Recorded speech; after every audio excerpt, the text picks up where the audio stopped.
Okay. I think, yep, live, I think. All right, now let me go, Pat, and I'll get our chat link pulled up here. I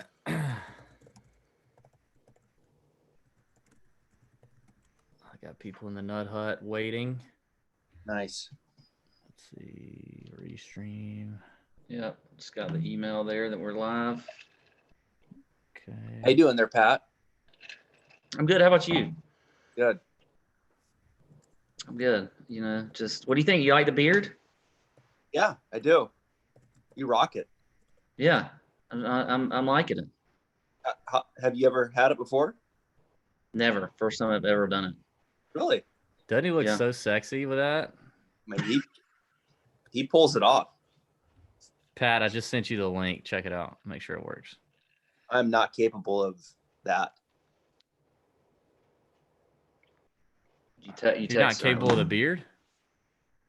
It doesn't feel in like that. Like mine's looks like when I grow it out and it starts getting really long, it looks like not symmetrical and erratic. Mm. Kind of spotty. Yeah. Man, I like growing it out. Like I'll go, a week, but then after that, it just starts looking funky. Okay, I got this. I got the deal there. All right, I think we're in. I think we're ready to rock and roll. It's this new platform. It takes a little to get fired up and get going. You know what I mean? Yeah, but it's a good time. Good. Listen, let's have a good time tonight, boys. Let's just kick it. You know what I mean? I do. All right. Let's go. Welcome to the Tour Junkies podcast. Tonight we have a special podcast. Now live, there are only a select few of you that will be able to access this live. Because listen, we can't just whore out the best teacher in America, for free, So this is an exclusive deal. But then we will put this on YouTube, for other people to see later and benefit from later. It'll be a good time, But tonight, DB here, Pat Perry, and we're hosting our friend, multiple guests of the podcast, Mr. Travis Fulton. Welcome to the podcast, Travis. Good to see you, buddy. Gents, good to see you guys. Thanks for having me. This is exciting. New technology. First of all, podcast use tonight for me is bourbon on the rock, the 1 round rock, Woodford.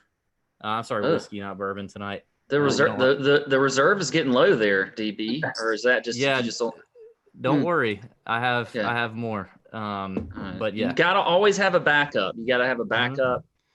I'm catching on to that from you. Thank you. I even brought some limes up here if I run out, so I don't have to go downstairs.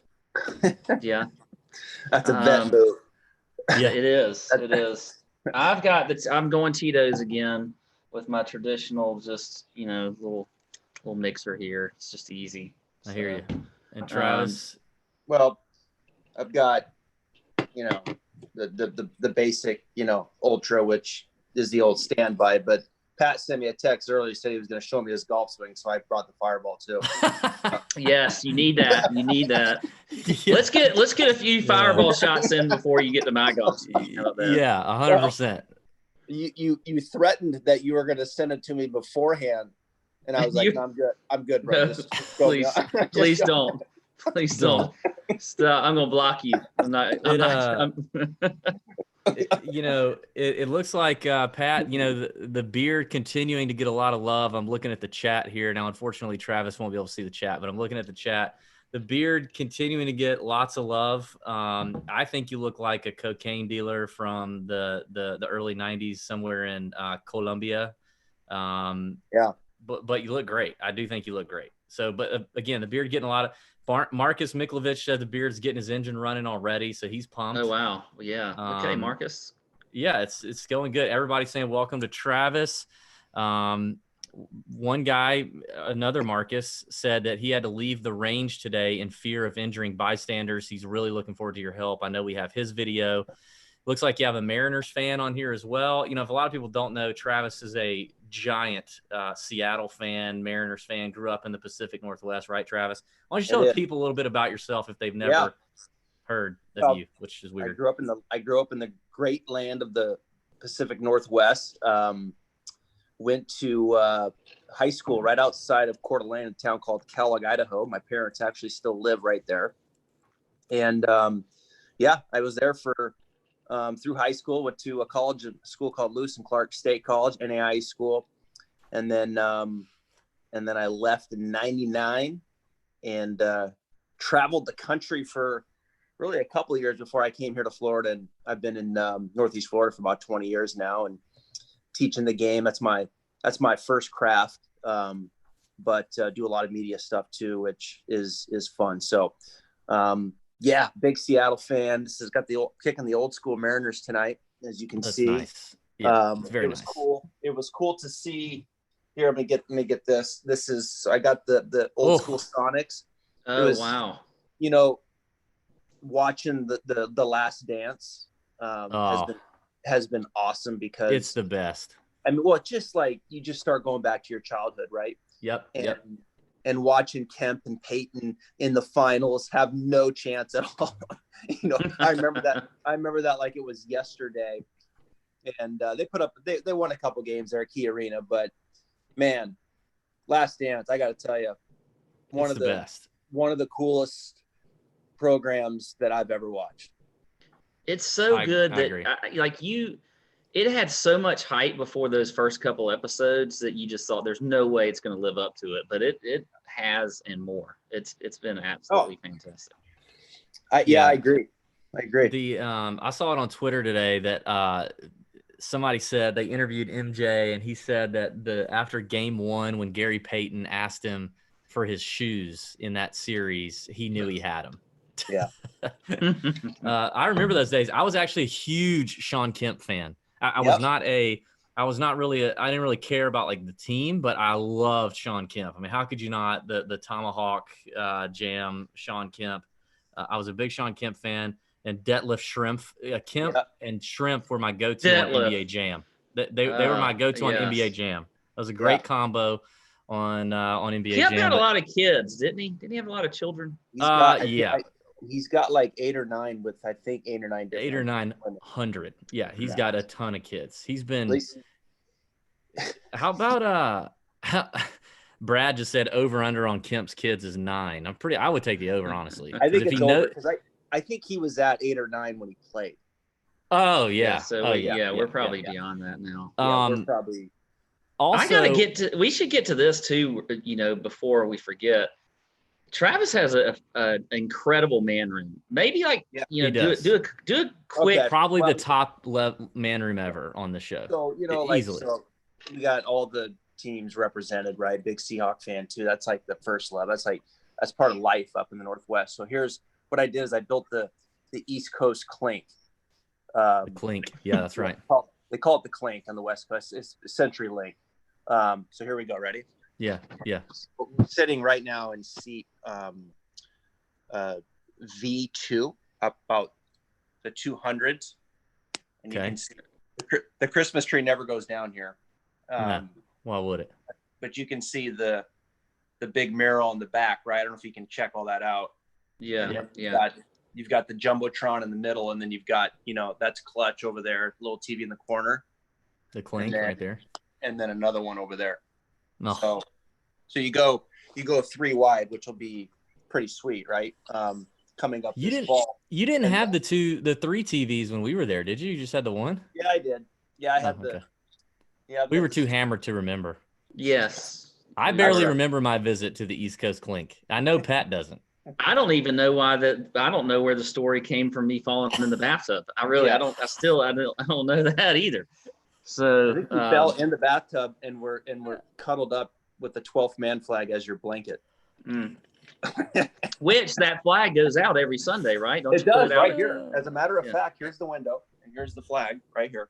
So this is the old 12th man flag that goes right out this window. Every neighbor has moved in the last 3 years, so we've got new neighbors that have not been through season with us. So we'll see if they make it. It's a big ceremony, I know, on Sundays at your house. That's awesome. And you know where the Seahawks open up this year, right? Do they open up in Atlanta? They do. Yes. Oh, they're gonna kill us. It's not gonna be pretty. I don't know about that. So another thing, speaking of Seattle, I feel like we should talk about this too. Your boy Earl Thomas having an orgy with his brother. Yeah. What the crap? What? And then kind of like your shirt says "Shank happens" from our boy PGA Memes at Hack Patrol, but then Earl said, man, I mean, stuff happens, like you just happen to have an orgy with your brother in the room with some chick that you're not married to and have your wife put a gun to your brain. Like, stuff happens, man. You know what I mean? Like, what is? I can't even comprehend that mindset of just, that's what happened. And I can't believe you guys are making a big deal out of it, right? Like, just basically it was the media's fault that they leaked it out and you couldn't believe it. I mean, it's like, Earl, you're still one of the best football players in the league.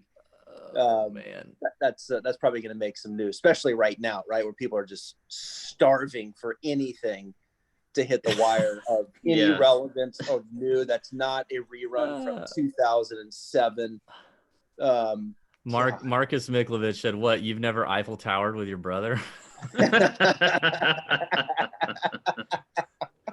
Can't say that I have. Speaking of brothers, though, not speaking of brother orgies, I got to tell you, earlier today, I saw the video of Pat's identical twin brother, Chris. I saw a video of his golf swing, and it is I forgot. I've played golf with Chris. Now, I will say I've played golf with Chris. And then normally the night that I play golf with Chris, I completely erase my brain with liquor.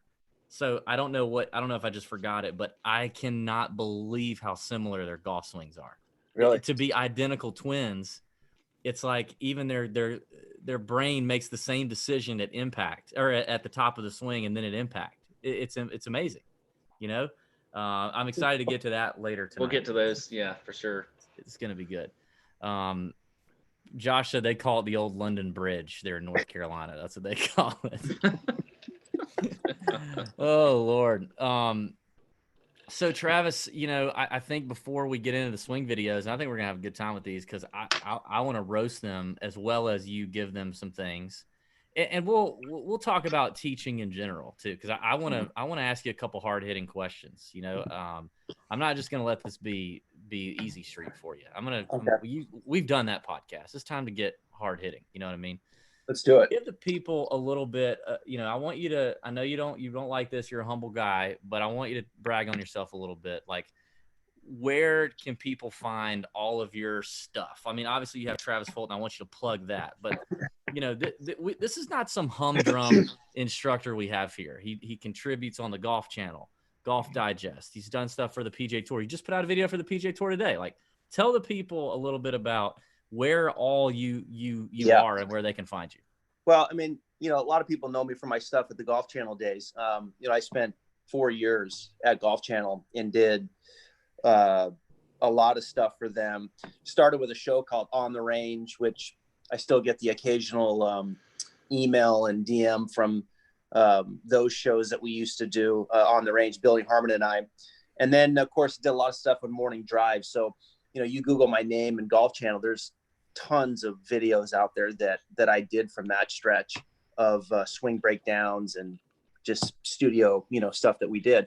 And then, after all that, I when I left the Golf Channel, that's when I started my own stuff. I was like, I'm going to start doing it under the Travis Fulton Golf umbrella. I'm going to make Instagram my headquarters, and I'm going to run it basically like a TV show. And that's what I do. Like, I just run my whole Instagram account, content, obviously a lot of videos and things like that, but it's just constant, programming throughout the week. So at Travis Fulton Golf and Instagram is like my main hub for everything that I'm doing for myself and with my partners like Ben Hogan, Encore Golf, Lampkin Grips.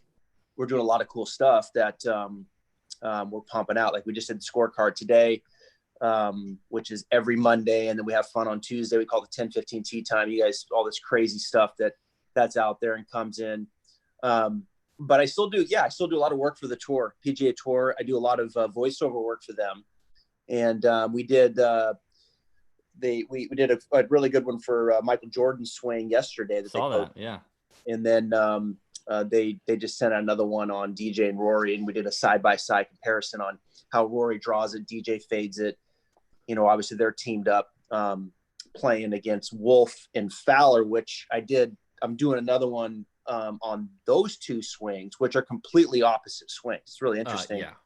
The way Fowler swings it and the way Wolf swings it are completely opposite. Polar opposites. Yeah, so that's going to be a really cool video. And then Golf Digest, you know, I've done a lot of stuff for them over the years, so you can always, you know, Google my name with Golf Digest. But, you know, for me, I try to keep it all under the hub, at Instagram, at Travis Fulton Golf. And like, you know, that's my platform. That's where I've had the most success with my videos, and then all my training programs that we've put out and have done really well. Those have been really cool to see.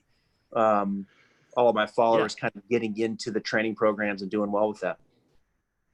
I mean, the Instagram account exploded, you know, totally exploded. And, you know, next thing I know, like, again, Nut Hut members live in here, you know, you guys are last summer, the guy was playing golf and coaching like Pat McAfee, Aaron Rodgers, Scottie Pippen. I mean, you know, you're doing some great stuff and the content is awesome, but you're also all about the regular weekend warrior guy and those type, you know. But the level of content that you put out is incredible. The Instagram account is awesome, but you know, I know like the lesson plan too is something that anybody in here, anybody that watches this during or after can hop in and get a part of that lesson plan. Yeah, go to if you go to my Instagram account and you click into the bio, you'll see training programs. And there's 4 training programs that are really, people are just loving it. Each program's like 10 videos.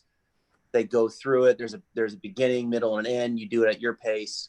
The most popular is probably the total driving program, which, you know, I've had a lot of people go through the driving program and come out on the other end like, okay, I'm hitting more solid, more distance or accuracy, or, you know, just better off with the driver after that. And then I just released the iron program, which is probably the most comprehensive. And that one's doing really good. And then the first one that I put out that's still doing well is called Operation Baby Draw. Baby Draw. Which I introduced to you guys, but apparently I did it in Japanese and you guys didn't understand it, but that's about right. What a bastard you are. And so Operation Baby Draw is really cool because so many people who play golf, right? Like they need the ingredients to learn how to hit a draw, whether it's get the face more shut, whether it's shallow out the attack angle, whether it's learning how to use the pivot more efficiently. I mean, learning how to get the ball to start right and draw left for most people is something they need to learn how to do. So it's had a lot of good success. And then stroke skin short game has been cool too, because most people, like, it's funny, like when I did all the Golf Channel days, and I feel like when I'm doing a lot of digest and tour stuff, I'm like, they're asking me to do a lot of full swing stuff. So people kind of recognize me as kind of a full swing guy or guru or whatever. But I teach a ton of short game too. So it's fun to put that out. And people are like, oh gosh, I didn't even know you taught short game. and this, you know, this is really good too. And I had no idea. It's like, yeah, I've been teaching short game for 21 years. So it's like, so it's been good to get that out there. So yeah, you go click on training programs. There are 4 of them. The purpose of them, they are designed for the weekend warrior or the amateur player. My audience is the amateur player. That's where I put all my content to. They're inexpensive, and man, you just go about it at your own pace. Download the app, off you go. And on Instagram, it's at Travis Fulton Golf, right? Yeah. Mm-hmm. Which is exactly what I put in the chat. Why are people telling me that's wrong? Oh, because they were asking for somebody else's Instagram. Oh, I see it now. They were there. I see it now. We've got some pervs. We got some pervs. They need to pay right, attention to Travis's Instagram, not what else was being put out there in the chat. We do have a question from our boy John. I still can't. He told me how to pronounce his last name a couple weeks ago, and I don't know. He says, Travis, is it easier to? I don't even know if I understand this question, John. What the hell are we doing? Is it easier to change an amateur swing to make it better, or just to work with what they have and make it repeatable so that they improve? So would you think it, would you rather take Pat's swing and change the path, or somehow make it just more repeatable so at least he knows that he's going to come over the top and then he can close the club face, and when he pulls it, he's not surprised? Well, I mean, I think he already knows it's that pattern is not repeatable, right? I mean, we're like entering the world of insanity right now. Are we talking about my swing? Yeah, we're my swing is very repeatable. Okay. I mean, I repeat it constantly. Now, it may not be good. It's certainly repeated. I guess it depends on what the expectations would be in the desired outcome of this person's question, I guess, is really how you would answer it, right? Because, I mean, every pattern is going to suggest a certain level of probability or impact condition, right? I mean, if someone takes it back with the face wide open and to the inside, I mean, I can pretty much tell you what's going to happen from there on in order to keep the ball in front of him. Now, based upon that pattern, what level of skill can that person really obtain, right, and really acquire through that kind of pattern, based off of a sand wedge all the way up to a driver, right, and the demands that is put on the driver swing versus the wedge swing. So, I think what I'm in the business of is improving the probability of the impact position. That's what you're trying to do with amateur golfers, is you're trying to give them things in the right order that are going to suggest a better impact position, that are going to allow them to acquire more skill, which will transfer through the bag. And that's basically how it works. I mean, I think everyone's swing is repeatable. If you've played enough golf, you're taking the same swing over and over again. That's true. Over and over again. It's just the level of skill that you're able to build off of that basically is the kind of golfer you are. Now, some people are like, man, I can hit my short wedges. I can hit my wedges pretty good, hit my 8-iron pretty good. But when I get to my middle irons, forget it. My driver slices, right? So those patterns start to show up and are more detrimental with the longer clubs. And then sometimes you see it the other way around, even with women golfers. They're better with their fairway woods, their driver, but they can't hit their wedges and their nines. So it's, hey, everybody's a little different. I think that's a tough question, kind of speaking out of both sides of your mouth a little bit with that question. But what I would say is, look, if you're happy with what you're doing, then you're happy with what you're doing. Just don't expect a higher level of skill to get based off of the pattern that you've had for the last 5 years. And basically that's what you've been playing to, right? You've kind of, everybody plateaus and they're like, I want to be better. How do I do that? Usually you have to change the pattern to some degree. Short game, putting, et cetera, et cetera. So I want to just to expound upon this a little bit, because for you, it seems like you like to kind of adapt a little bit to somebody's swing and then kind of go from there. Whereas you have somebody like, Gucci George Gankis, who is going to, they have like one way they want to do things. And that may appeal to others and to some and not to others. I don't know. But to me, it feels like your philosophy is more like, let me just see what I'm working with, and then we'll kind of go from there.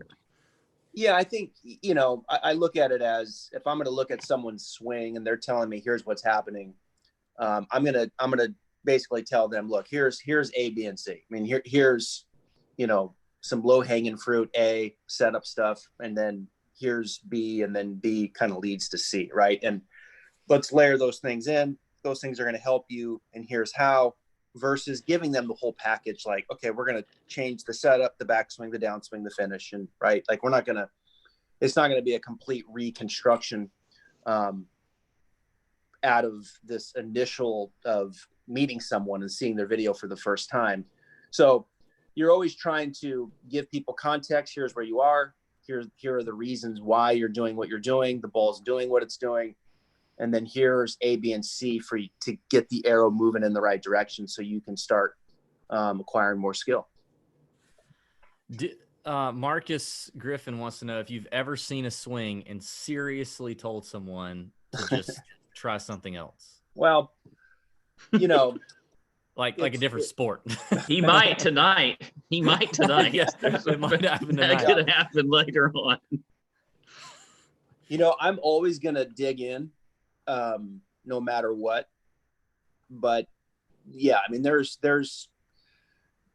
you get to that point where it's tough to make changes with certain people, right? For different reasons. One, their body just can't move. Two, they are pushing back at every opportunity, right? Because they're not going to change. So there's some weird patterns, right? I mean, I've seen pretty much everything in 21 years of teaching for sure. But you can always change to some degree if you can if the body's willing to move and they're willing to allow you to move it. Yeah. Well, speaking of that, let's get into our first swing breakdown video. What do you guys say? You want to jump in the waters of the old swing videos? Yeah, let's get to that. I'm gonna do a quick screen share here.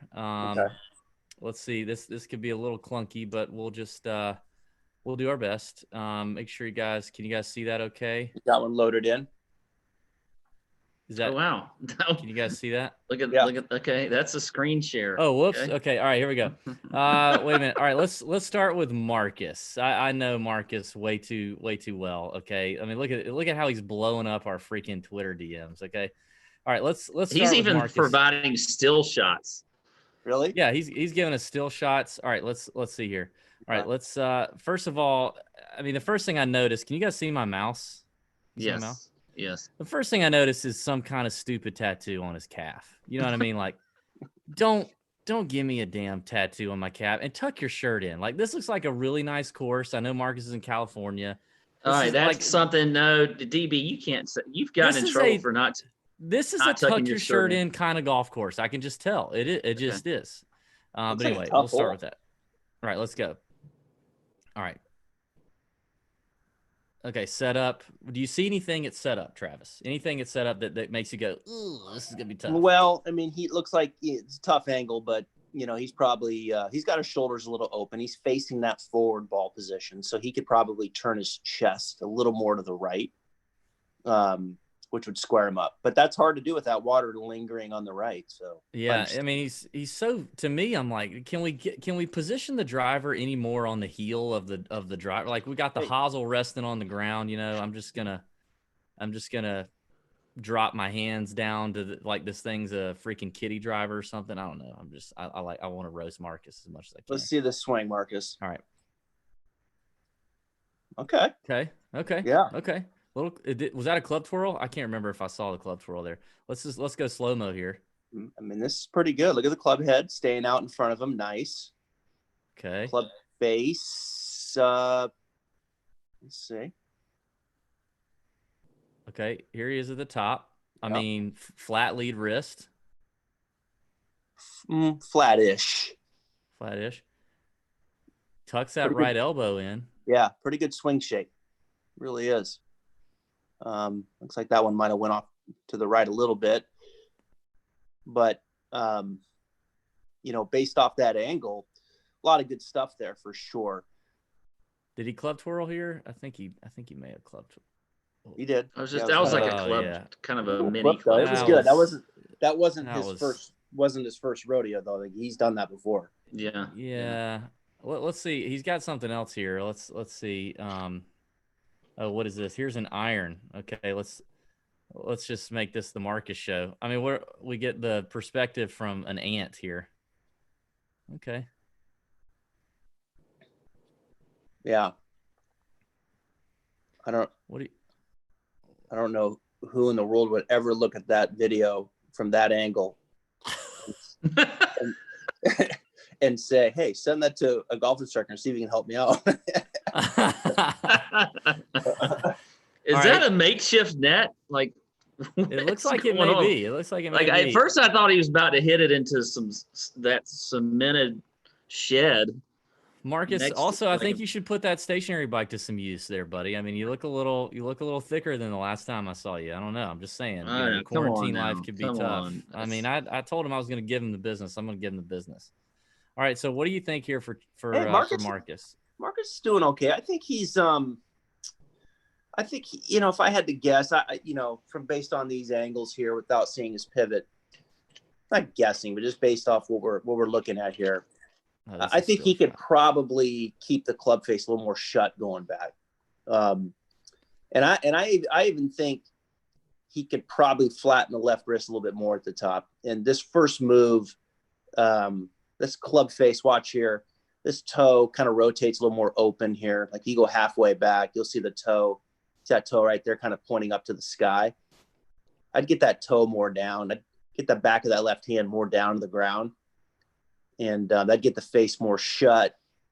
And then I think his left wrist would feel a little flatter, a little more down as he did that. And the second thing is, see that right knee? I'd probably let that right hip kind of turn a little bit more up, lose some flexion in that right knee. But I think that club face is the priority. I'd get that face more shut going back. And then from there, go get it. I would also say, based off the way his body responds after he hits it, he could probably be tilted a touch more to the right, be a little bit more behind it at address, and then through the impact zone. He probably gets a little ahead of it because that face probably lingers a little open from time to time. I like it. Good stuff. Good stuff. Let's look at our next Marcus here. This is Marcus Griffin. Let's see what Marcus Griffin is. Let's see which is the better Marcus. All right, so this is Marcus Griffin. It looks like he's got like a wedge or something here. Let's see what he's got going. And I've personally played with Marcus Griffin. Yeah, you played with Marcus Griffin. Good solid swing. I'll be the judge of that, Pat. I'm sorry. Yeah, that's true. Okay, well, I mean, this looked a little thin to win to me. He's got the collar popped. I'm not sure how I feel about that. Let's see. So, let's see. Give me a. Okay, hold on. Here we go. Okay. See that toe there? See that? Your other Marcus needs a little more of that. Yeah, other Marcus needs that. See other Marcus. Take note of that. Yeah. Take note of this Marcus. So at least at this point in the swing, this Marcus is better than the other Marcus. I would say the club face is more square at this point for sure. Okay, and then he's also got right knee. That's nice. That right knee kind of straightening up a little bit. That the hip climb, that's good. The hips climbing. Yep. And then here's transition. Yep, that's nice. It's not a bad position there, huh? Yeah, let's see where he goes here. A little down the line. The follow through looks weird to me. Like he short arms it or like a T-Rex. Yeah. All of a sudden, like right after here, he becomes a T-Rex and his arms just go. Like look at that. Yeah, it could be. I agree. There could be like Marcus, you could make this follow through just beautiful. How do we eliminate the T-Rex arms right here? I don't know what. Does he lose any speed with that? Like, look at this. He's already had it. He's already at impact. So I don't know. It looked like his body stops a little bit at post impact. So rather than continuing to turn through, letting the arms follow the turn, his pivot, I think, stalls out a little bit. And then his arms fold back up towards him rather than his arms and the club continuing to exit to the left. Okay, here's a driver here. Now we got a driver. Let's see. I mean, it'd be nice if we get the whole swing in the video. That number one. Let's see. Yeah, that's always helpful to see the swing. That is always helpful to be able to see the whole. That's interesting. Okay, let me get all the way to here. I think there was a lot of movement there on that. Yeah. Not that I could say anything, but okay. This is weird. He's got good swing shape, good going back, good coming down. He's got the same T-Rex move here. See? Yeah. Yeah, it's a little bit of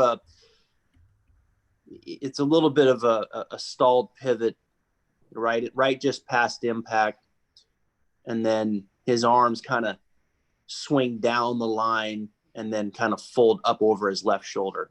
Yeah. So what does he need to do to? Well, I would get him hitting some. Because I can't watch that again. If he sends me that again, like in a year, I can't watch that again.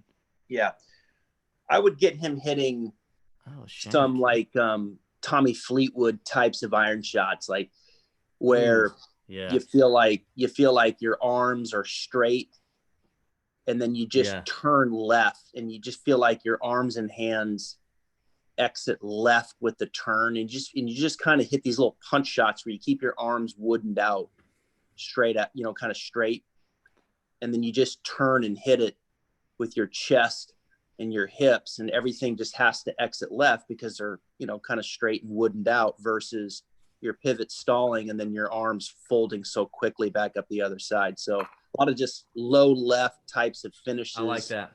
Punch shots. Fleetwood, Charles Howell III. Who's our guy here? This is George. This is still Mark. Oh, Marcus. Okay. This is still Marcus. Marcus. No, I approve of the Fleetwood. I like that. That's a good visual. The Fleetwood move there. The little punch, like you're keeping it low, but a little 3/4, maybe even a half swing. But that follow through, you really rotate, keep the arm straight. Now I got to show this because Marcus, first of all, said he shanked it, which I want to see that. But I mean, he's rocking the TJ Polo. Yeah, so at least he's already been to the Tour Junkie shop and gotta give credit for that. I mean, we appreciate that. Now, I don't know if I appreciate this nut shot you're giving us right here. But let's see what we get here. What is all right? He says he shanks it, but which, by the way, is actually a good question. Like, let's just say if you're working with somebody and they call you and they're like, Travis, I'm on the golf course or I'm on the range and I have the shanks. Like, let's see. Marcus probably doesn't actually shank this, but let's just take a look here. I usually don't take that call. You just okay. Let's see. Oh yeah! Whoa! Yeah. Yes, he did. Yeah, yes, that was definitely a shank. So you can see here. Goodness! You can see here where exit stage right. I mean, that is just. I need somebody make a GIF of that. Look at that. That is just. Yeah. What happened here, Travis? What happened? Feels good. Look at the club face exit too. Look how closed it is when it exits, right? Yeah, so the face, the gear effect when you hit it on that hosel, that toe just slammed shut right after it. Oh, I just caught it. Look at that impact. You can see just barely Watch the next top one of the ball, like right there. Yeah. So you're seeing a little bit more of what's leading to some of that, down the line elbow stuff that you're talking about. See, his hips on that particular swing moved much closer to the ball. Right. And what's interesting is you look at his posture at address. Oh, they did. I see that. Yeah. The hips just like move forward. Yeah. Move towards the ball. So you don't know anything about that, do you, Dave? No.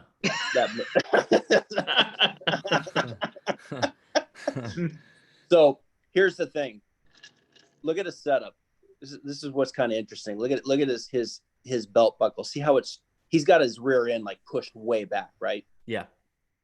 His pelvis is pushed back. His belt buckle is like turned down 45 degrees. Turned down for what? So when you like, he's really maxed out there with his pelvis tilted. So when you're maxed out like that, your hips, you can't push your hips back any further. Where your hips going to go when they come into impact? They've got to ride in, right? So your hips are going to kind of come in. You're going to start humping the ball at impact. Your right foot's going to come up to the toe because he doesn't have much room. He doesn't really have much room to go. So what I would do here, watching now this particular swing, and this is why when you watch players, you always want to watch a few swings because you will see some subtleties. And this is definitely one where his hips are coming in much more. I would, at address, let his hips come up underneath him more, feel like his belt buckle is more level. And then he can feel like when he goes to hit it, he can push his hips back in transition. Right. So instead of his hips coming in towards the ball because he's maxed out at address, get your hips coming in more at address and then push back more at impact. And as he pushes back, then he'll be able to rotate better. And that's what'll get him over to that Fleetwood finish.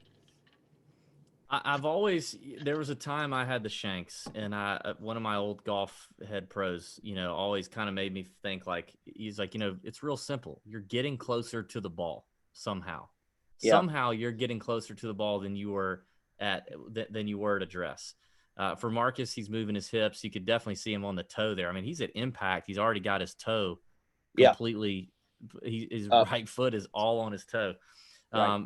So for me, I think sometimes if I struggle with that, I kind of think, ooh, okay. Like if I hit a shank on the range or something, I always think like, are my knees driving towards the golf ball or are they driving in, or are they driving to the ball, or do I have too much weight on my toes? I don't know if that could be completely wrong, but toes are, tell me if it is, toes are certainly a contributor when you get out over your toes.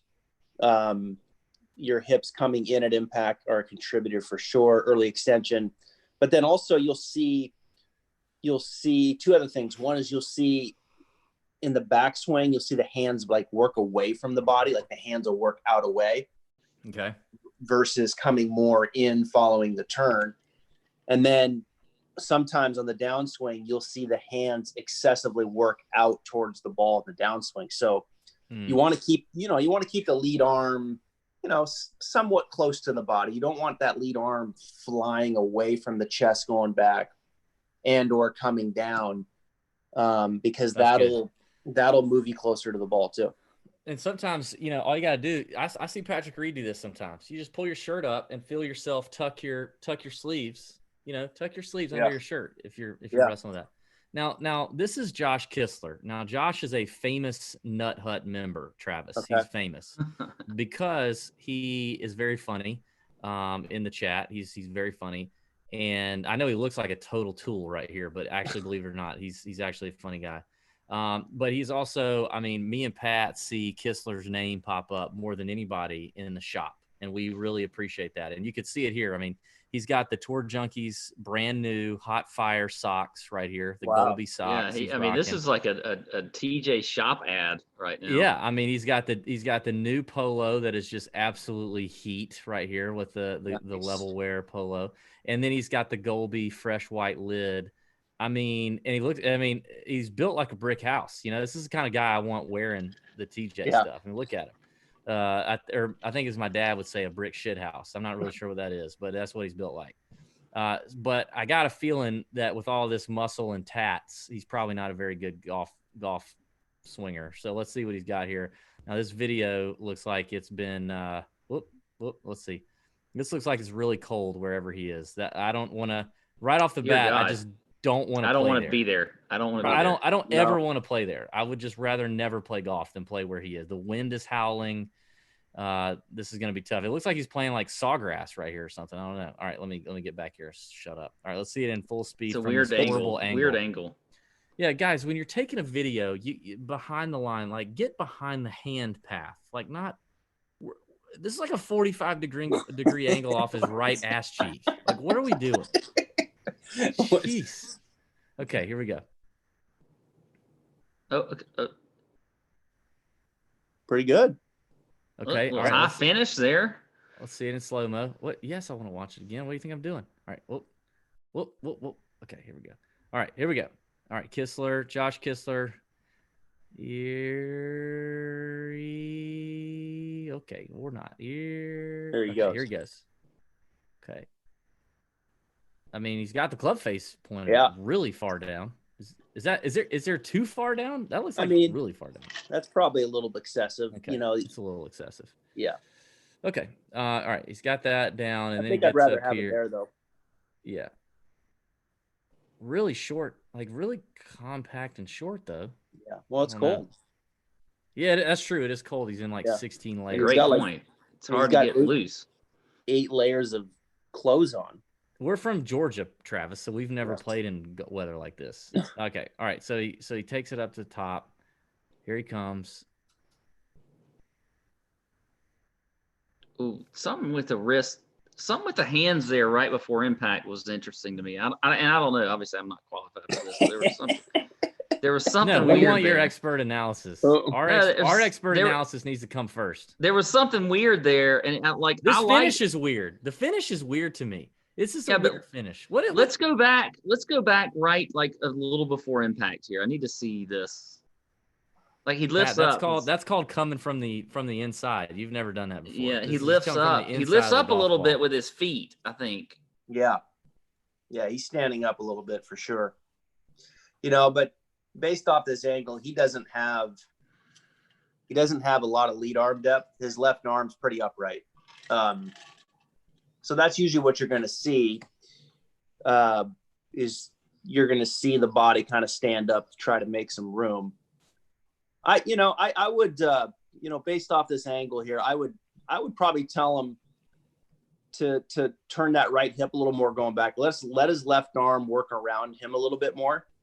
Yeah, I was going to say there's very little rotation there. Kind of picks it up. His lead arm is, from this angle, doesn't look too far behind him. So I'd get him to turn the right hip more, let the lead arm work around him. And then from there, then you could start addressing some of that impact stuff where he could learn to kind of open up a little bit more and swing the club back around to the left rather than kind of stand up and exit so high.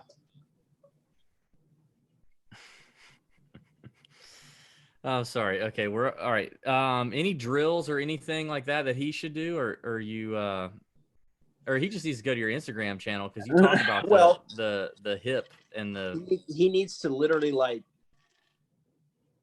grab a club and then take a backswing and let his right knee lose flexion so his hip can fully turn up and back behind him.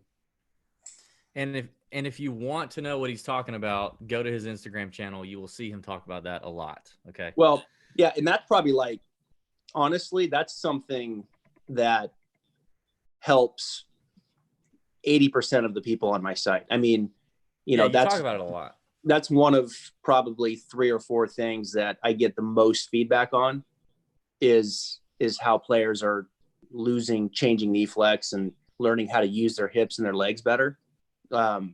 Which just opens up their swing. It just makes their swing longer. It gives them more power. It gives them more time to get the club back down from the inside, which gives them more time to rotate and open up their impact. I mean, this looks like a Jason Duffner on meth. It really does. It looks like Jason Duffner, like week 3 of methamphetamine addiction. He's not full on down to like 112 pounds. But he's close. And this is Bob Gilchrist, I guess. I honestly, Bob, I got to be honest, Bob, if this is really you, this is not how I pictured you. But these pants are they've got to be pleated pants. They've got to be pleated. They're straight out of the Last Dance documentary. Like MJ was wearing these off the court in the 90s. Like these are the baggiest freaking pants I've ever seen. All right, let's see what's going on here with Bob. We'll see full speed first. I feel like we're going to get shocked with this. He's got a fairway wood. I think this is going to be a good swing. I have a feeling. Okay. All right.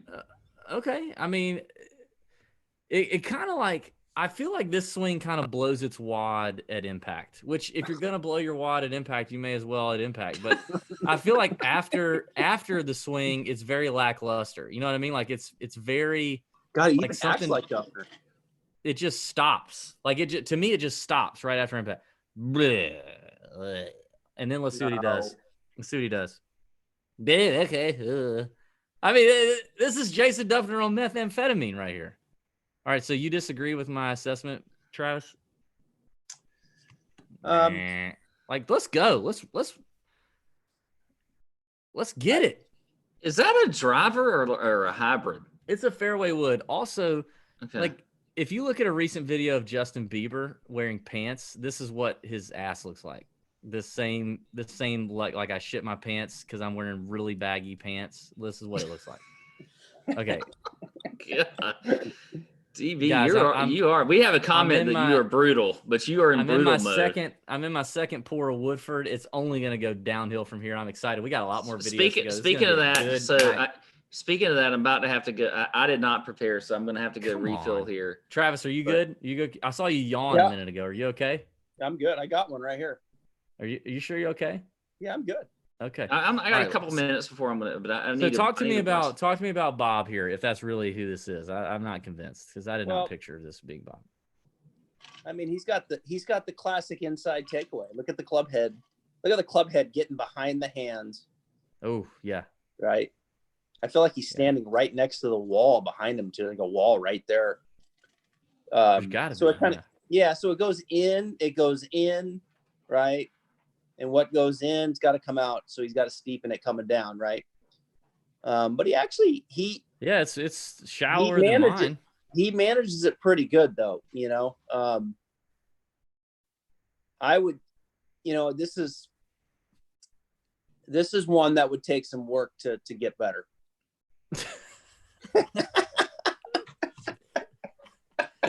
Okay. All right. I mean, but honestly, like I look at this. All right. So look, like right here. Yeah, it's good. Like he's managing what's happening. Like right there, like he's less straight up and down shaft than I am. Yeah. And then he comes in here, he exits left for sure. Yeah. Yeah. But it's something, you know, I say that as more of a compliment to him because usually when the club head gets that far in, as he does in and then flat, see the shaft right there, see how horizontal it gets? Yeah. Like usually when it goes in like that, and then it drifts across the line here. Yeah. It usually goes vertical. And he kind of redirects it. He never really gets it vertical. So he actually is managing it quite well, based upon that inside takeaway. You know, this is one you could go one of two ways. Like if he was managing his ball flight pretty good and he wanted to just kind of tame a couple things down, I would probably just work through the impact zone and help him, you know, get to what he wants to do. But if he was like all over the place, then I would probably clean up that first move. My guess though is he manages his ball flight pretty good based upon what I'm seeing. And if you touch that backswing and you start getting the club head more out in front of him, there's gonna be a lot of sticker shock to him on how the club is gonna work from there. When you say that, meaning like if he starts really trying to take the club back in a way that it doesn't get so far behind him, the hands like this, you're saying it's going to be so foreign to him. It's going to take a lot of work. Is that what you're saying? Yeah. Yeah. It would take some work for sure, because, you know, that's a fair amount inside the first move, right? That club head gets behind his hands pretty quick right there. And the shaft's pretty horizontal right there. Like it's almost a bit Duffner, like he gets very horizontal. Usually when the club head goes that far inside, you'll see it go more vertical in the 3/4 position, but he actually rounds it out. And then he actually shallows it out pretty good coming down. And most of the time when you go inside, like it'll come down pretty steep vertical, like you see most on the downswing. But he's actually shallowing it out pretty decent, and then his body's working pretty good to support it. So, you know, I think it depends. This is one where it depends on where he wants to take it. If he wants to get rid of it and he's got big issues ball flight wise, then I would start getting that club head more out and then showing him how to work from there. All right, you hanging in there, Travis? You need a drink or anything? This is a tough. All right, this is from our boy Brian. He says he just started playing golf last year. Biggest problem, he's got 100%. His irons are ground balls. Okay, so anyway, okay, that's his problem. He gets a lot of ground balls with the irons. Just started playing golf. Let's see what Brian Halverson has. Okay, wait. Little rehearsal. Slow-mo just like on the practice just swing. like Adam Wolf, just like Matthew Wolf. Yeah. Okay, here we go. All right, here we go. This is another terrible angle. Yeah, Travis, you know what you need to do, Travis? I'm about to give you an Instagram idea. You need to show people on your Instagram feed how to take swing videos. It's true. You know what I mean? You really should. Yeah. hand path behind the line. Face on should be what? Directly face on? Yeah. This is a better view than the one that we were just looking at, or the one before that. The one before that. Yeah, but still. Okay, here we go. All right. First thing I notice is Brian's grip. I feel like for people who just start out, grip is something easy that, you know, if I'm playing with a buddy who's like, man, I never play golf, and I'm definitely no instructor, but if they ask me for anything, I'm going to try to give them something before they start swinging, setup wise, because you don't have to think about that once you get in that position. Is that right hand really far under? I can't tell. It looks extremely far under. The thumb is on like the right hand side of the shaft.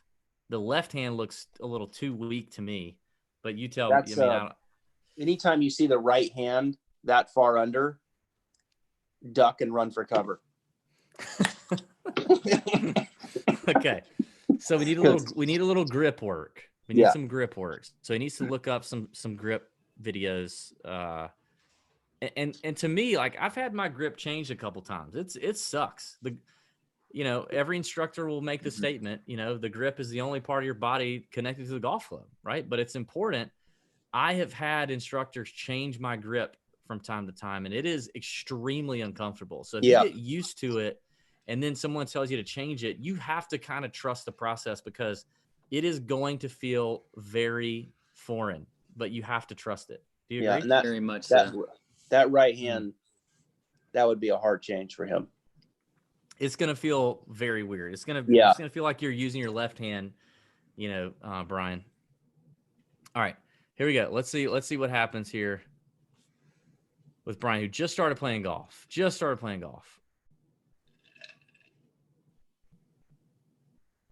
Okay. It's very chicken wingish. Oh, you know what, Pat? I just remembered this. Brian is our friend that is the radiology tech that joined us in the Zoom call from work a couple weeks ago. Remember him? Mm-hmm. I just remember that. So shout out to you, Brian, for doing your thing. All right, so Travis. Well, the grip's the obvious one. I mean, you can see the face. The face is really shut as a function of that grip. So look at that. He's got to get his right hand definitely more on top of the grip. And then, the biggest thing here is as he takes it back, is what I would tell him to do in the backswing is to get his hands up to shoulder height and point the butt of the club out in front of him. So feel like his hands go up higher, his hands get up higher, and then the club kind of lays down 45 degrees. And so it's pointing more out in front of him. And that would give him some swing and a good plane angle to operate from. And then I would, honestly, I would just let him go from there, because he's a little bit bottled up there just because that shaft's so vertical. But he's doing a good job with his body. He's staying behind rotating. It. He's turning. Yeah. He's doing a good job for just starting out. So get that grip. You know what he needs? He needs to do my Operation Baby Draw program. Oh, yeah.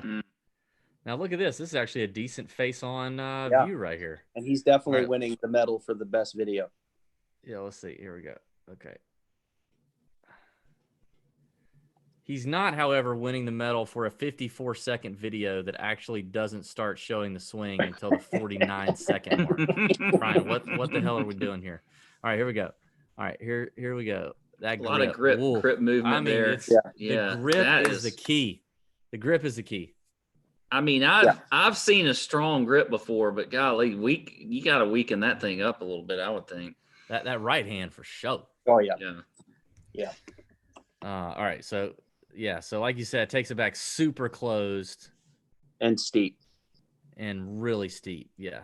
Vertical. So shaft, the shaft's just standing straight up and down. But again, his body, he's doing a good job coming through. I like that. I think for somebody just starting out, he is. Yeah. So this goes back potential there. So this goes back to what we were talking about earlier, right? Like how do you just improve the probability of that impact, right? I mean, if he kept that grip and he kept the vertical shaft, you're limited on how you're going to develop. So you get the grip better, you get the shaft better angle. Now all of a sudden you're like, all right, man, go hit balls. Like things get better. All right, Travis. Let's start here with old DB. God, let me get the hard stuff. Yeah. So this is where I want to start asking you some hard questions. All right. Yeah, I saw you bashing Tillery. I wasn't bashing Tillery. What are you talking about? I wasn't bashing Tillery. Or you were not bashing him, but I saw you were calling him out on the tweet. Well, I met with John Tillery about 5 weeks ago or so. Well, no, it was more than that. It was like 7 or 8 weeks before quarantine, and I had a 4-hour lesson with him. 4 hours, face to face. And you know what? I probably hit 25 golf balls. That's it, the whole time. We talked, we watched video, we looked at stuff. It was great. But anyway, so I want you to take a look. You've seen my swing too many times. I know you're tired of it, but you're on our show and it's our world. You're living in it right now, unless you disconnect the Zoom. So it is what it is. All right. So tell me how you think things are coming since you saw me last. You know what I mean? All right.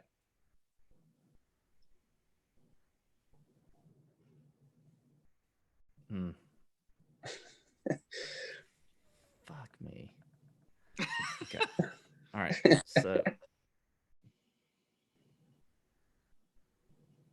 they're still humping. Remember humping, Pat. Remember that intervention? Pat. Remember that intervention we did? Yeah. Okay. All right. Still the greatest piece of content. It was a good piece of content. The intervention was great. So here's where I want to hit you with the hard stuff here, Travis. All right. We talk a lot about the right knee for a right-hander, the right knee and the hip and all this stuff. John Tillery is very much about, at least for me, for Kistler, I think for Ricky, he's very much about leaving some flex in that right knee and feeling like on the way back, the right knee provides your brake.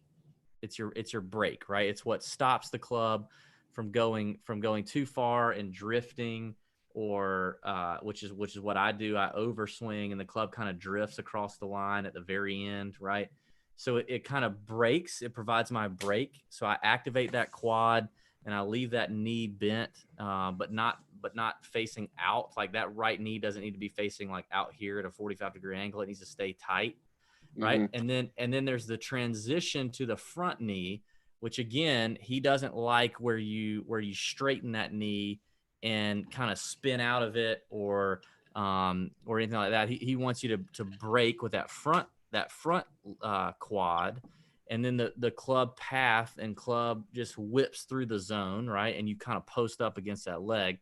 So that's kind of where this is kind of coming from, but obviously I'm still humping it. So, I mean, I'm not perfect. I haven't really been practicing a lot, so it is what it is. But how do you if I'm a student of yours, and I come to you and I go, and I think this is important too for anybody that is getting a lesson, you have to feel comfortable enough to speak honestly and candidly to the person giving you instruction. So Travis, if I go to you and I go, hey man, honestly, the whole right knee thing and like that big hip turn and like that elevation of the hip feels weird to me. Like it doesn't feel right. It can't be the only way to hit a golf ball, but I feel more comfortable doing this. I feel more comfortable not worrying about that as much and just feeling like I brace that right knee. I don't over rotate it out to the right. I use it as my brake. How do you handle stuff like that? What do you? Well, you're still steep. I mean, you have to ask, ask yourself, how are you going to get your left arm around you? JT told me it was because my backswing is still effed up, which I don't know. Yeah, but how are you going to get more turn to get your left arm working around you? I don't know. Yeah. So that's where you got to ask yourself, like, because you're very steep here. Your left arm's going up, the club's coming down the left forearm. So when you're that steep, you have no chance but to try to make some room at impact. Your hips are gonna come in. Like, you're not gonna just fire and rotate hard left on that attack angle, because you're either gonna hit a hard pull, or a big fade slice type of deal. So you're going to stand up, try to make room, let the club shaft out a little bit, and minimize that dispersion. So this brings a question, for me, and this will probably translate to my swing as well. But do too many people, if they're analyzing their swing, especially from a video standpoint, are they almost too focused on the upper body as opposed to what their lower body is doing in your experience? Or do you still think you're looking at that upper body first? Or is it do you really need to pay attention to that lower body in order to make a better swing just as much as you are? Because I always feel like I'm looking at, what am I doing up top? How does that look how does that look when in the transition from up top and then impact? But I'm never really thinking about like that, how that lower body is. Yeah. Well, I think you have to weigh it out. I mean, I always like to look at the shape first. What's the swing shape? How's the player using the face angle? And then from there, I'll look at the body and then weigh it out as far as the order of importance. You get someone who is excessively, inside in the backswing. Someone like this. Someone who over rotates the face. There's some big no-nos that you're going to fix right away. A reverse spine angle, a sway. Those are the ones that kind of move up the order of importance. But I think as far as the trail knee, it's interesting how the industry has, I think, come a little bit full circle with the lower body. The classical swing, the change of knee flex was apparent through all of the old time players. Your Sam Snead, your Ben Hogan's, Nicholas, those guys are changing knee flex constantly in the swing, losing flexion going back. And then I think we went through a period of a bit of an X factor type of brainwash where you turn the upper and the lower is supported, and then I think we've kind of, for the most part, have moved back out of that from biomechanics to more changing of knee flex of what we know from that standpoint. So it doesn't mean you can't keep your trail knee flexed and hit good shots. Clearly Kistler does it. Brooks Koepka does it. Jim Furyk's a pretty good player. So there's certainly ways to keep the knees flexed and play good golf. But I think what you got to ask yourself is, if you're going to do that, can I get my lead arm around me enough, and can I get the club shaft to shallow enough through my external rotation in the right shoulder, where the right elbow's pinching, the left wrist is kind of flattening and curling, and then you have right bend in the spine behind it. So there's other ways to shallow the club based upon not using the change of knee flex and what that provides the player from the ground in doing that. So you have options. And I would think for you, David, if you're not going to use your legs going back, then I think you need to make sure, A, you're tilted, you're going to have some side bend. I think B, you've got to try to get the left arm around you some. And then C, you got to learn to get the shaft to lay down some in transition. So because you don't have lead arm depth to help you with that, where it's not around you enough. You don't have that right hip turned enough, loaded into the trail side to use that to help facilitate the shaft to shallow out.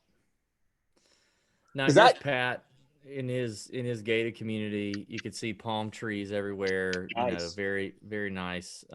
Here's Pat with his most recent swing. Here we go. He's got flip-flops on, which is weird. I would just think you'd just go barefoot or like regular shoes, but flip-flops it is.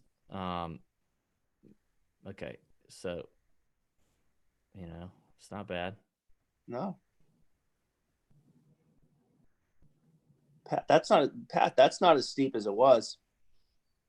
Now, yeah, it's not. It's that's what I've been. That's what I've been working on. Actually, is that, and it's the only thing that the difference to. I mean, there's a lot of but the thing is that now because I used to play more of a fade,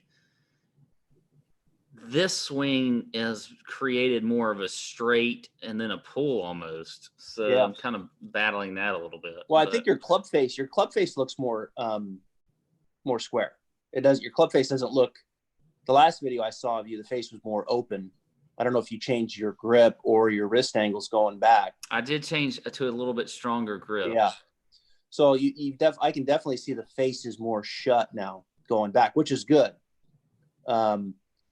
And I think as a result of that, you've probably have shouted out some to help facilitate that, because the face is more shut. So you can't be just diving across it to the left to, or you just be hitting pull after pull after pull.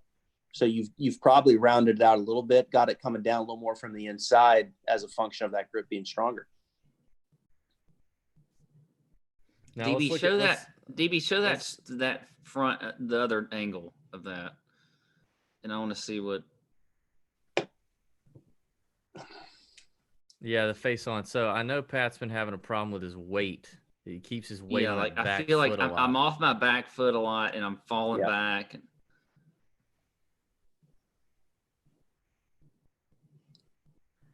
Also, take note that Pat says he has strengthened that hand.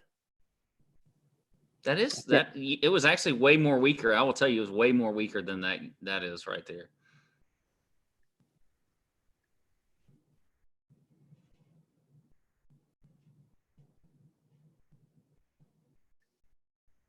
Yeah, you could use a little more lateral weight shift there to start it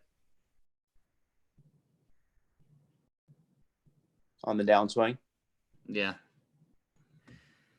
Feel the lower body shifting.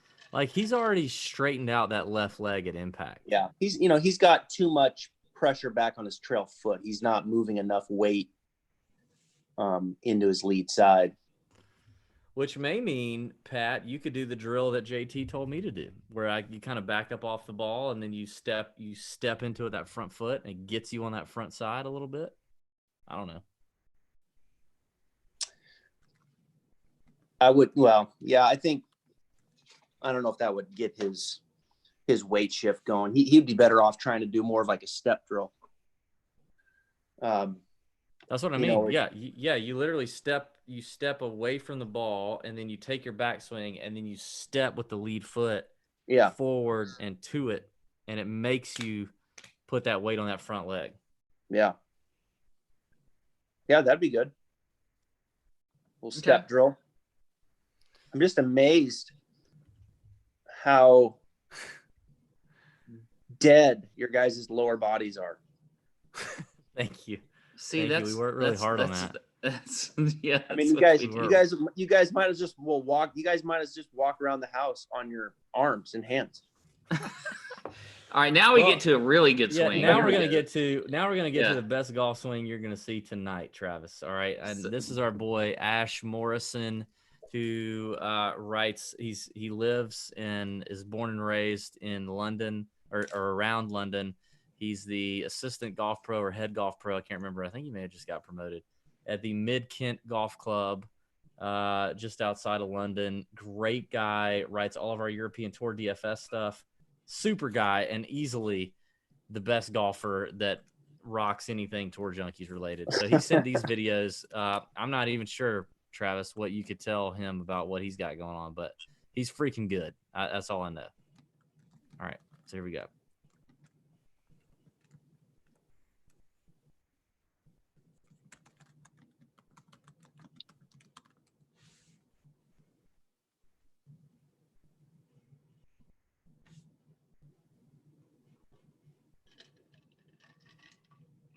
Yeah. So see how that shaft in transition. Do that again. Bring it down. Take it up to the top there. Hold on, I'm getting a phone call. This is weird. Maybe it's him. What? Why is she calling me? All right, here we go. So if you look at from the top, right? Yeah. Now watch in transition. Okay. First off, right there, stay there. See, look at where see his lead arm depth. So it's like his lead arm is behind him. His hands are behind him, right? That's what both of you guys could use more of that. Now, yeah, I think he's turning. My hands are more up here. Yeah, he's turning his hips a little bit more than you guys are. But I mean, he's definitely got more mobility in his spine for sure. I mean, that's a big turn. Because he's still got his knees flexed, and it's a big turn. Yeah, he's got a ton of thoracic mobility. And again, if you're going to keep your lower stagnant, you better have some turn in the upper. I need some more thoracic mobility. Yeah. But see his lead arms behind him. Now watch where the club head goes in transition. Watch where the club head goes. See how it goes to the left of the hands? Yeah. See that club shaft? Yeah, that's perfect. Yeah. So the lead arms deeper and the shaft shallows in transition. That's the difference. And that's why he is who he is. Basically, that's what you see good players do. That shaft does that. And he also knows how to take a swing video, which is refreshing. Yeah. And you're going to see the right bend. You're going to see the right bend here because with his lower that passive, you're going to see a decent amount of right bend.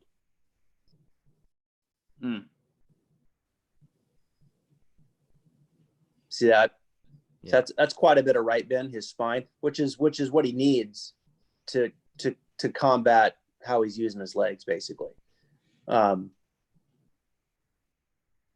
I would tell you that procedure is less taught in the last 10 years. But one that obviously can still be very effective, right? There's no one way to swing it. And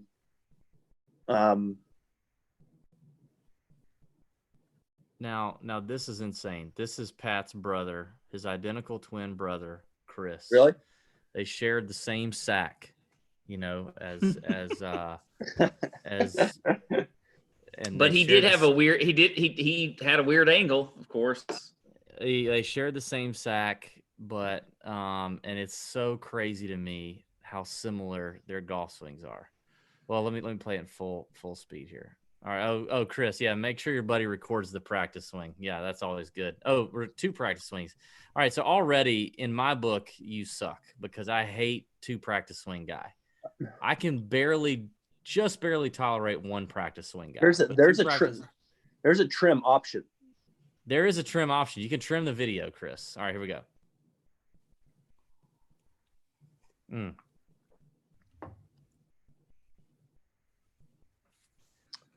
Okay. All right. Let's see how we like it. All right. Again, 20-second video. Actual swing starts at 18 seconds. All right, here we go. Yeah, similar first move. He's shorter than Pat. Way shorter swing than Pat. I feel like his where his wrists are like at the top are way further back than mine. This is a very weird move to me. Yeah. This is you know what I mean? Like I just want to go right here with this move. You don't want that. What's happening here? Well, he's going from. Does he have the yips? Woo. Yeah, I tell that student to grab the putter when they show up on the.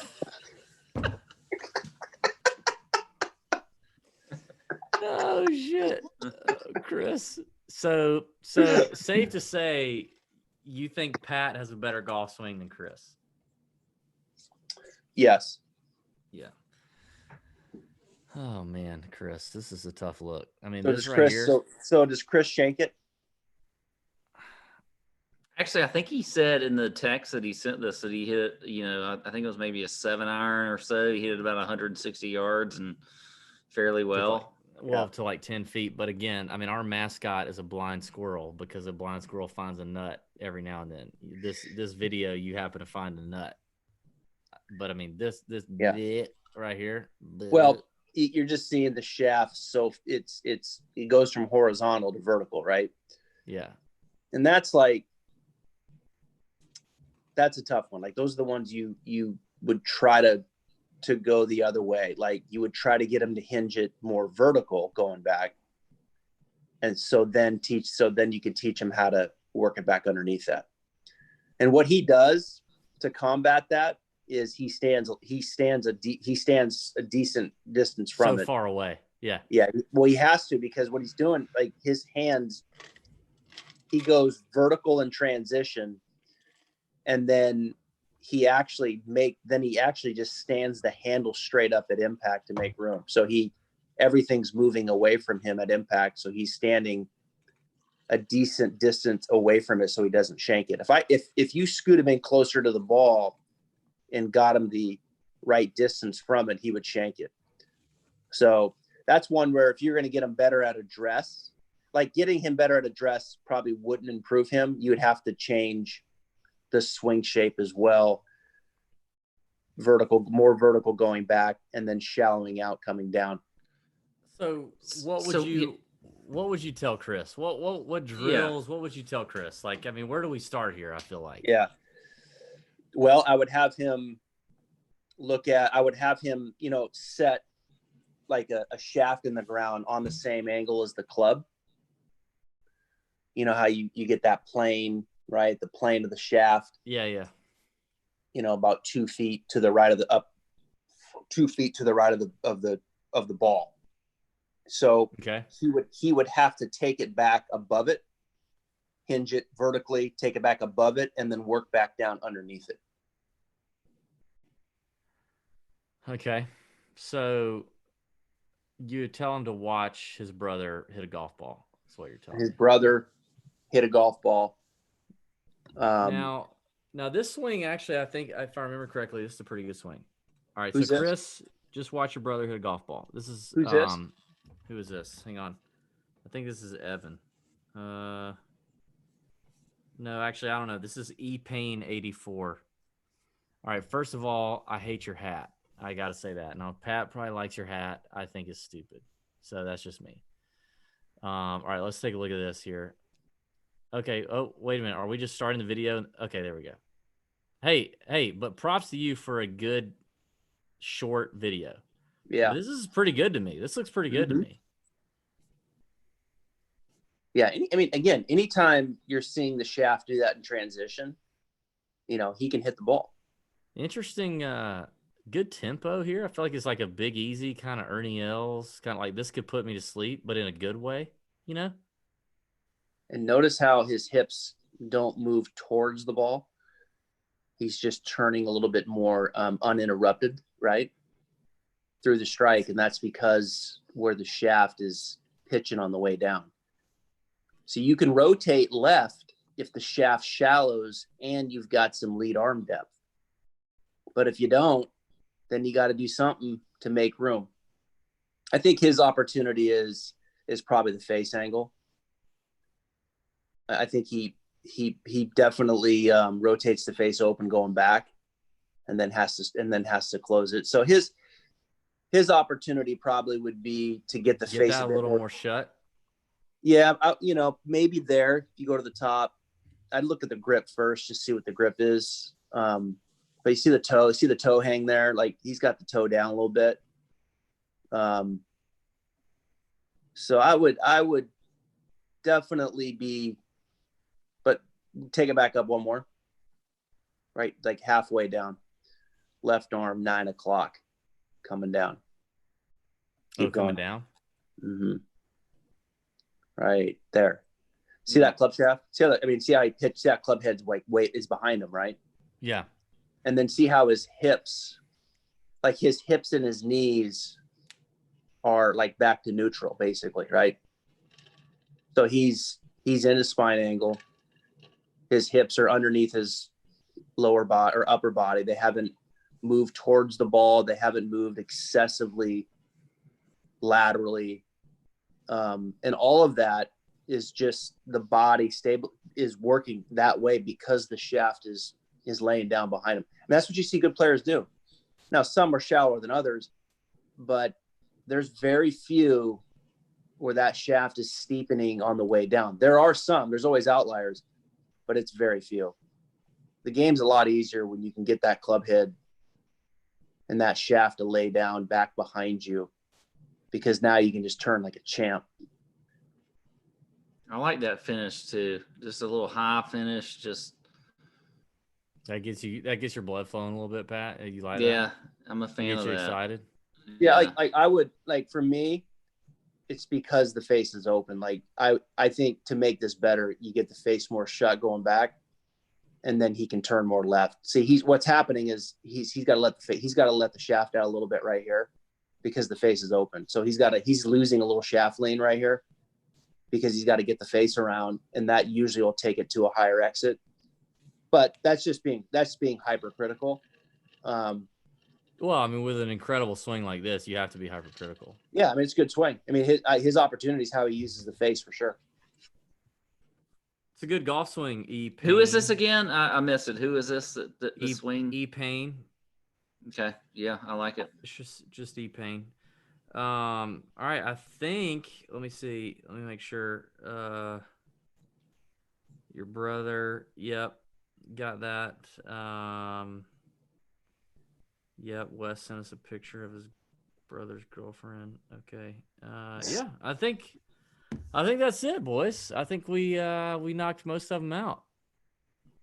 How do we feel? Awesome. We feel good? We feel like we accomplished something tonight? I don't think we really offended anybody. Well, that's unfortunate. I feel like from the comments I'm seeing that my brother's a little bit offended. I haven't seen any comments because I've been running the screen share. Yeah, I think DirecTV is easily. I mean, it is what it is. DirecTV. You may be more handsome, but your golf swing is shittier. It just is what it is. You know what I mean? You got to own that. He said he was saying in the comments that he could beat us both, you and me, DV, and that. So there might be, hey, we were going to talk about the Tiger Woods match, you know, Tiger, Phil, all that match. You know, we got Rory, you know, all that. The match, maybe there should be another match with us, you know? You know what we should do? We should do a Pat versus Chris match and me commentate. Oh, that would be great. We should do that. And Travis could be our RIP Peter Costas, Konica Minolta swing vision guy. I'll look for golf balls. I'll go out and spot. I don't think. Yeah, you better stretch your legs there. I don't think that my brother and I have gone against each other in a golf round in at least 25 years, maybe. Wow. What about Travis? What about short game? You know what I mean? Because people just, you know, all they focus on is the swing. Like, what do you think is the most effective thing that a lot of the weekend warriors could do or need to work on, or like your favorite drill for chipping or for putting or anything like that, like short game stuff? Because, you know, if you're a guy who shoots a 95 and you just want to shoot an 89, you know, like you could probably get there with some short game improvement, and that alone you could get there. You know, I know for me, I would like to be in the 70s consistently, but I 3-putt a lot or 4-putt at times.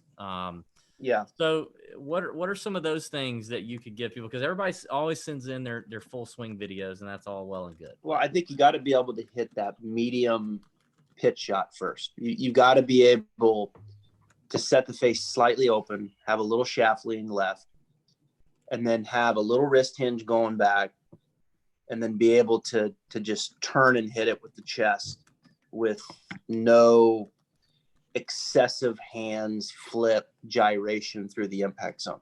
That scares a lot of people, though. That scares a lot of people. Yeah. Little hinge and hold, as Phil would call it. Like, you've got to be able to hinge and turn and hit it with the chest, where the wrists feel like they're passive. You know, I don't know if they're holding on, but they're just passive, and you're not excessively throwing the club. Because what happens is you learn to lean the shaft forward a little bit. You learn how to turn and use your chest more, not your hands and arms. And it kind of builds the right timing through the impact zone. And you got to have that shot, because when you miss a green and if it rolls off the surface of the green at all and down in the collection areas, you have to have at least medium trajectory. So, chipping's great, but it's like 10 to 15% of the shots you're going to have. A lob shot's fun, but it's like 10 to 15% of the shots you're going to have. You got to have the medium one, which is like 60 to 70. I'm off the green, I'm in the rough, I got to hit it up in the air a little bit and have it come down soft with a little bit of roll. Like that's the shot that you've got to make your own. Then you can kind of go off of that lower or higher. What about putting? What's a favorite putting drill or something that you think weekend warriors need to focus more on putting? It's funny, all the different kinds of swings you see. There's so many different putting strokes. I mean, just grips now and setups, and there's a lot of stuff going on in putting, which is good, because I think the stigma of making a change to a different type of grip has kind of gone away. I mean, I think that's a good thing. I think you should change to a different grip style when you're struggling, controlling the face or whatever from time to time, and I don't think you should be changing all the time, but I think having those options do help give people hope, and it kind of helps them out through the journey. I think, in putting, a lot of ways I could answer that. I'll go this way. I think more students than not need to have a 2-to-1 ratio in their stroke. And I think they need to take it back twice as far as they bring it through. Okay. So is that acceleration though? Is that what that is? It is, as long as the putter head is moving at enough pace going back. So you think about, like, I see a lot of 1-to-2s or 1-to-3s where they take the putter head back really slow and low, or really slow and short. And then and then they have to goose it. They have to, it's like equivalent to going from 0 to 70 in your minivan, right? Like you just hammer the gas. And so it's like, there's a lot of variation in that, from 0 to 70.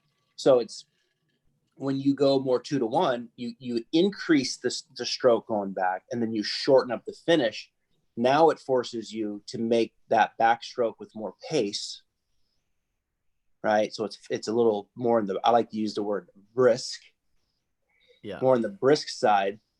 And what happens is if you take it back a little quicker and it's more 2-to-1, then the putter head tends to take on more cruise control through the impact zone.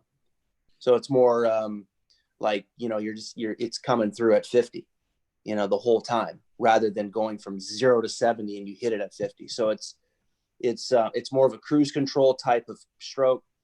And I don't, again, I don't think everybody needs to be doing that, because some might be already in that realm. So I just see a lot of 1-to-2s, a lot of real slow, short and bow. Where when you kind of, when you straighten it, when you lengthen it out, you give it a little pace, and then you shorten that finish up, man, they improve that strike on the putter head considerably, and their distance control gets better because of that strike and the putter head moving at a more consistent pace. Travis, I have a question about like practice habits. Mm-hmm. So you obviously work with a lot of folks, and so you know how people and you probably have opinions on how you practice. And so I'm getting drunk.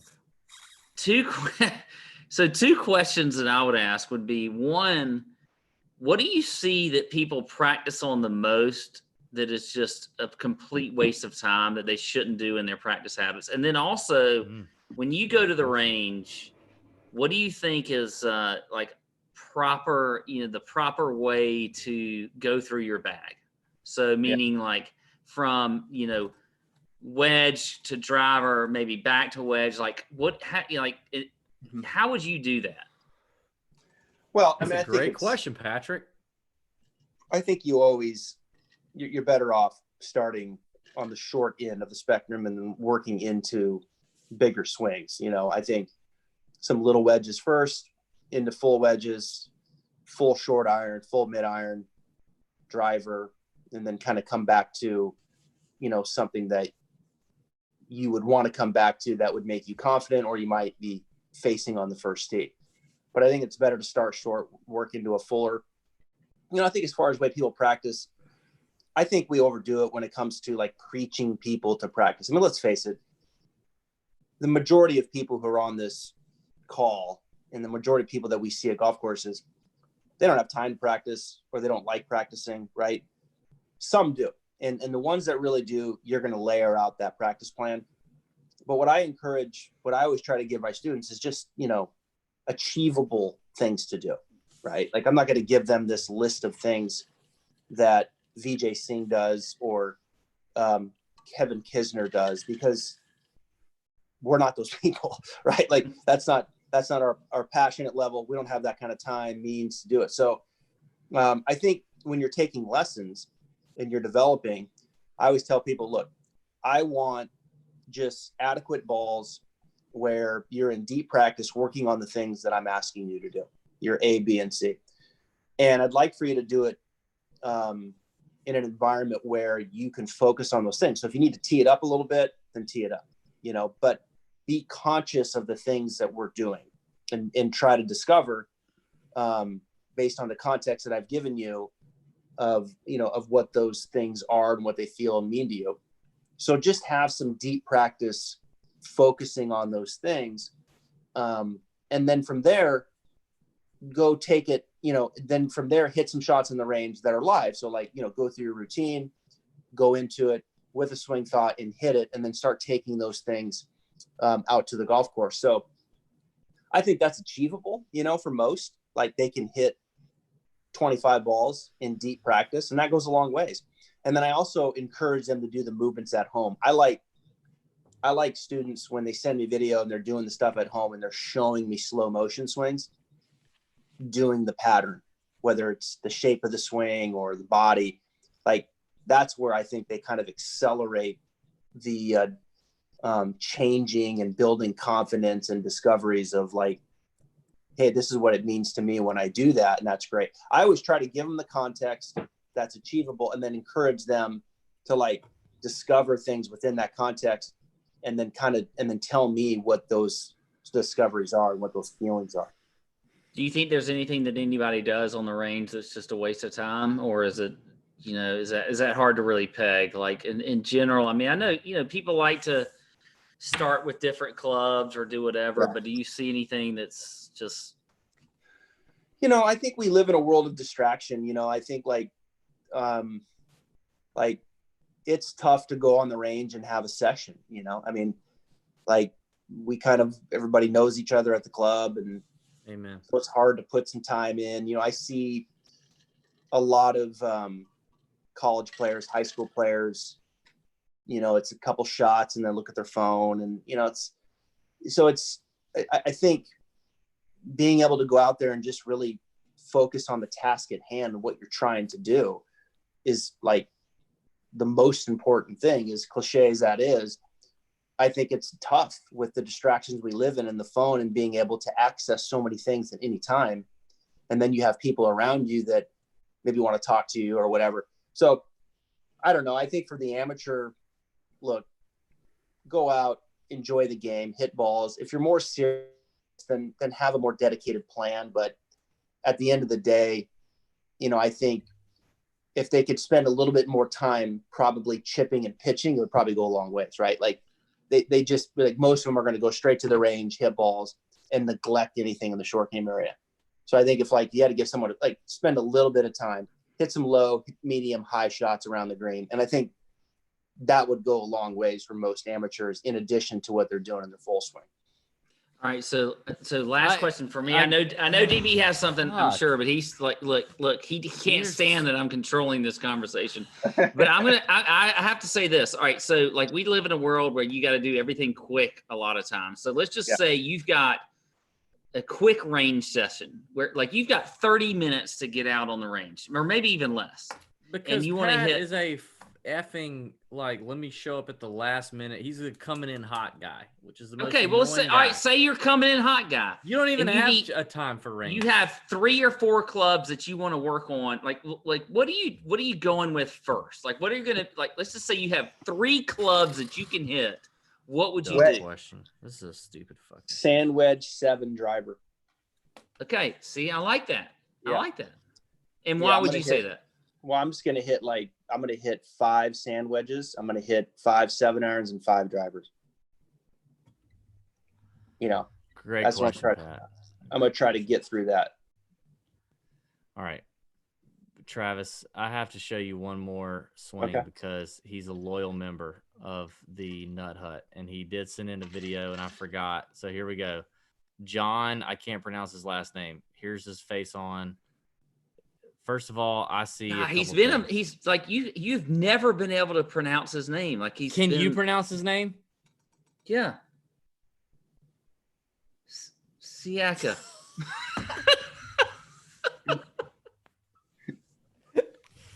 All right, good. Okay, first of all, I see a couple things. A very narrow stance. Like, John, you probably I think why don't you let Travis, the actual golf I think coach, you're short, but here. your stance is very narrow. You need a little bit wider base. Otherwise, you're just going to be swaying all over the place or just digging a hole in the ground. All right, here we go. 0 rotation. 0. I mean, look at this. Let me just show you this, John. Just look at this.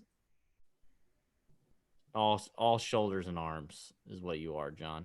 But hey, props to you for getting the swing off in the first 10 seconds. Oh, we're going to re-tee. All right. Yep. We're going to re-tee. Here we go, Travis, in case you need to look again. John, you sexy devil. Here we go. Red Wings pull over. Nice grass. I do like your grass. Okay. Good swing. Let me slow this down a little bit. Let's slow this down. Here we go. All right. Anything you see it set up, or are we good? No, his setup's clean. Well, except he could widen his stance a little bit, but that's okay. Okay. We'll show you the down the line in just a minute. This is the face on for right now. Okay. Look at that. He turned his lower body. Guys, take note. I mean, not. I mean, he turned it about 25 degrees more than both of you. Okay, Travis. Fuck you, man. All right, here we go. Look at this. So now what happens? Now he's going to enjoy a nice little lateral weight shift that Pat would love to have. Oh, Pat would love true. To have that. I would like a little weight shift. Look at that. I mean, not a bad impact, but cheers to you, John. It's good. Show me the other view. Travis. All right, let me show you the other view here. Let's see. All right, just down the line. Down the line, John. Whoop. All right, he's got an iron. How nice would it be to just be able to hit balls like into the... Hey, also, props to John for halfway decent angles on these videos. Yeah. Not bad. Thank you, John. John's done good. John's a teacher. He's a teacher. We appreciate you, John. All right, there he is. Club parallel. Pretty good. Oh, okay. Yep. And then here we go. Gets a little vertical like DB, but he doesn't hump it. What do you think, Trav? Well, I think I'm trying to see the club face in the sky, but I can't tell. There it is. Yeah, the club face is definitely a little open. There it is right there. Yeah, it's definitely open. I would, what I would tell him to do? I definitely would tell him close the face just a little bit. He gets pretty vertical right there. That's pretty vertical. Yeah, it's a little vertical coming down. I would tell him to get that toe of the club halfway. I'd get the club face down a little bit halfway back there. It's a little up. So right there, he's just a little open. He's a little bit more shut. Now, how do you tell him to get there? Does he? Well, I think the grip's pretty good from what I can see. So I would tell him to feel the back of the left hand, the knuckles to feel more down to the ground versus rotating. Maybe not open that face up immediately. Yeah. Yeah. More knuckles down. And then at the top, I would take out that cup. Right there. So he's got to bow that wrist a little bit. Yeah. Got to DJ John Rahm that wrist a little bit. I'd curl that left hand, those bottom through. Curl it. Yeah. I hear you. All right. Well, good. I like that. I think if he got that face a little bit more shut. Good job, John. I think that'd help him out. Good stuff though, coming down. Or his body stuff, movement through impact was good. Yeah, I agree. All right. Well, good stuff. Wow. That was great stuff, Travis. We broke down some swings live and in person. I looked at more swings tonight with you guys than I did all day on the lesson tee.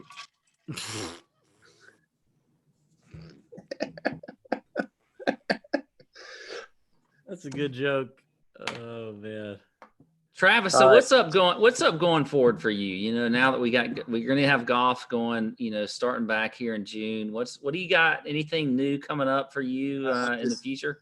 I'm just ready to fire it up, you know, ready to watch golf on TV, get back to some normalcy, and then just kind of let the chips fall, you know, from there. You know, it's hard. You know, I do a lot of stuff around the tour, with the tour. So like I need kind of that movement, right? Things to react to, and what's happening with the best players. So I'm excited for this weekend, the 4 guys playing, but also, you know, the Charles Schwab's coming up right around the corner, which will be awesome. And, you know, it's full system go. The protocols are in place, and I've been, you know, talking to a few of the guys there at the tour, and they feel they're all excited and really confident about what they've got in place. So I think it's going to be cool. Anything new for you with the Travis Fulton Instagram channels and everything else, or are you just kind of going to keep doing what you're doing? The same stuff, same stuff as I've been doing with the Monday scorecard and the 10-15 on Tuesday, and then you know, just all my other instruction content that we push out, the feel versus reels, and these programs now we put together a lot of content for these programs, so we're starting to push that out more, which people like. So it's going good. You know, the online business has been, if there's a silver lining through this whole pandemic, my online business has taken off. So that's been good to see people doing online lessons and then really getting into the programs and doing it. Because a lot of people do the programs at home. They can do the movements at home, and then they can take them to the course. So that's been cool to see people developing at home, sending me swings from home, and then now they're able to kind of take it out to the course. Well, we appreciate you, buddy, and thanks for coming on. I miss you guys. We'll see you guys soon. We'll play. I'll come up and play golf with rubber gloves. Hey, you can come up and play golf with rubber gloves anytime you want, buddy. Yeah. You come Champions Retreat, and we can play 27 holes of rubber glove golf anytime you want. Hey, I'm in. Maybe you guys come down for the Corn Ferry Tour. The first 2 events. Yeah, I heard that's right. There's going to be a couple events there starting off. Hey, that's we nice. will be there because somebody owes us a round at Sawgrass, not you. Is Amber there? She's wondering what the hell I'm doing. Hey, Amber. Get Amber on the podcast. Yeah, she went back. She's gone. Okay. I don't think she cares to be on the podcast. All right, man. Well, listen, I am hammered. I am absolutely hammered. Yeah, DB's going off the deep end. We appreciate it. I'm going to have to be the one that finishes us off tonight. Which never happens. We appreciate you coming on with us, Travis. That was great information. Yeah, man. Thank you. And you are the man. DB, go get some water. For everyone else out there, go check us out. We're on iTunes. You leave a review, do things like that. And we're on iTunes. So, jeez. So is every 30-year-old mom with a podcast. I was trying to. You're the one that usually does all this, so I'm just trying to. I'm trying to fill the gaps so here. Embarrassing. But Travis, we love you, Travis. You're the man. Bye, guys. We appreciate you coming on. Thank you, guys. Hey, take care. Turn your damn lower bodies and drink some water. I can't turn my lower body. I do need to drink some water, though. I can tell I'm going to wake up with cotton mouth a little bit later tonight. I can tell. Boom. Love you, man. All Appreciate right. you. See ya.